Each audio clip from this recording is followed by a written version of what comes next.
Salut à tous, supporters, supportrices du FC Lorient. Aujourd'hui, une nouvelle vidéo sur la chaîne YouTube.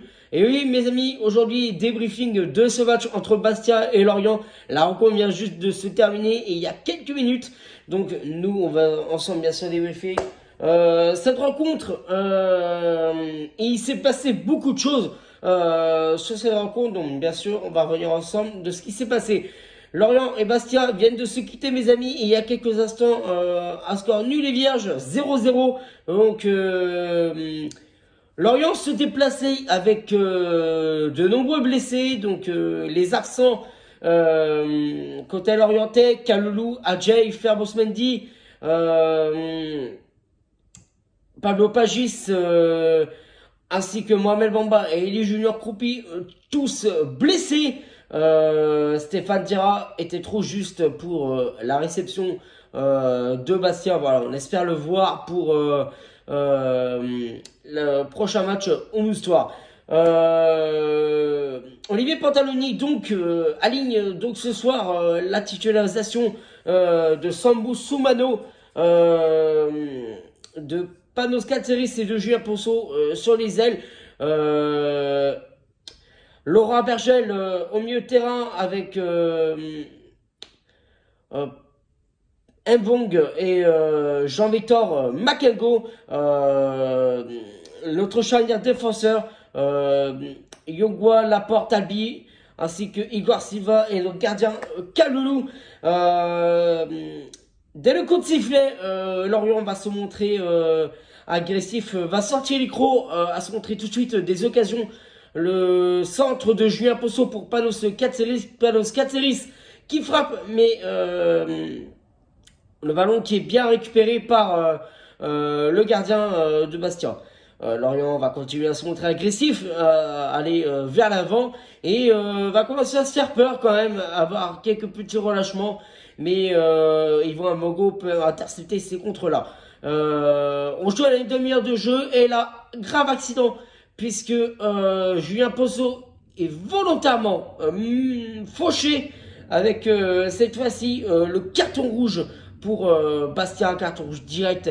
L'arbitre de la rencontre voit que Julien Posso est fauché volontairement et l'arbitre sort le carton rouge. Et là, ça commence à s'envenimer puisque les supporters de Bastia commencent à balancer des fumigènes sur la pelouse. Voilà, le match est interrompu pendant quelques minutes, le temps que les choses se calment. Reprise du jeu et quelques minutes plus tard, incident cette fois-ci sur l'arbitre de la rencontre puisque des projectiles ont été projetés sur l'arbitre et là c'est le retour au vestiaire. Voilà, une cellule de crise avait été mise pendant 30 minutes. L'arbitre annonce que le match va reprendre et Olivier Pantaloni annonce qu'un changement va être fait puisque Jean-Victor Makengo s'est blessé et c'est Tozin du coup qui le remplace. Reprise du jeu à la 35e minute de jeu, donc nous on continue à se montrer vers l'avant, à aller faire mal à cette équipe de Bastia sans vraiment les concrétiser. 0-0 à la mi-temps. Olivier Pantaloni demande à ses joueurs de vraiment se concentrer, aller avoir plus de détermination. Et c'est chose faite puisque Lorient va continuer à se montrer agressif, à aller vers l'avant et à montrer des occasions, mais tombe vraiment sur un gardien de Bastia vraiment en forme ce soir. Et Lorient effectue les changements, la sortie de Panos Katseris, la rentrée en jeu de Joël Mouka, la sortie de Julien Posso, la rentrée en jeu de Théo Lebris. Et Lorient va continuer à se montrer agressif, à montrer des occasions vers l'avant. Et Lorient a continué à se montrer des occasions, à vraiment les pousser vers l'avant. Mais sur chaque centre que Lorient faisait ou des contres, Lorient a continué à se montrer des occasions, mais tombé vraiment sur un gardien Junior Placide. Et fait de jeu, le carton rouge à nouveau à la 95e minute Tozin est mortellement fauché une fois de plus. Donc l'arbitre, Monsieur Delageau, sort une nouvelle fois le carton rouge pour Bastia. Et Bastia est réduit à 9. Et Lorient va continuer à pousser, à se montrer les occasions, mais sans forcément les mettre au fond. Mes amis, fin du match, Bastia et Lorient 0-0. Lorient a manqué beaucoup de choses, mes amis, ce soir, notamment en attaque. Comme l'a dit Julien Laporte, Lorient a manqué d'agressivité, de niaque.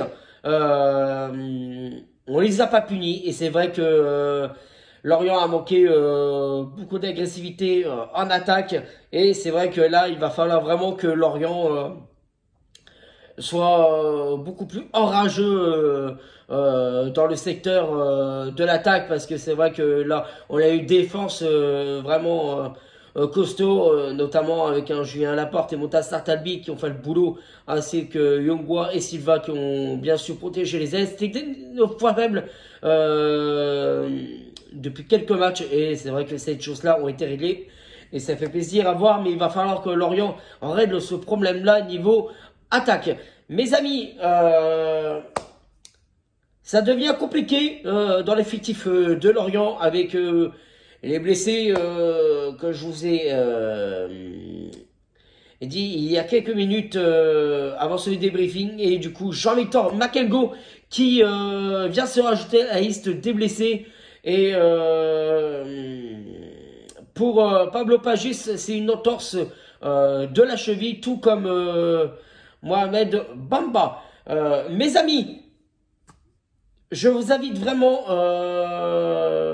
à continuer à partager ma chaîne YouTube. On atteint bientôt les 500 abonnés, mes amis. Je vous invite vraiment à la partager au maximum. N'hésitez pas vraiment à les partager sur tous les réseaux, toutes les plateformes, à les partager à vos potes, à vos amis. C'est vraiment très important. Mes amis, c'est la fin de cette vidéo. Nous, on va se retrouver dans 15 jours au Moustoir pour la réception de Troyes. Je vous invite vraiment, mes amis, à venir au Moustoir. Invitez vos proches, vos amis. Lorient a besoin de nous pour soutenir le club, pour l'objectif de remonter en Ligue 1. Venez nombreux face à Troyes. Mes amis, tête haute et fière. Allez, Garia!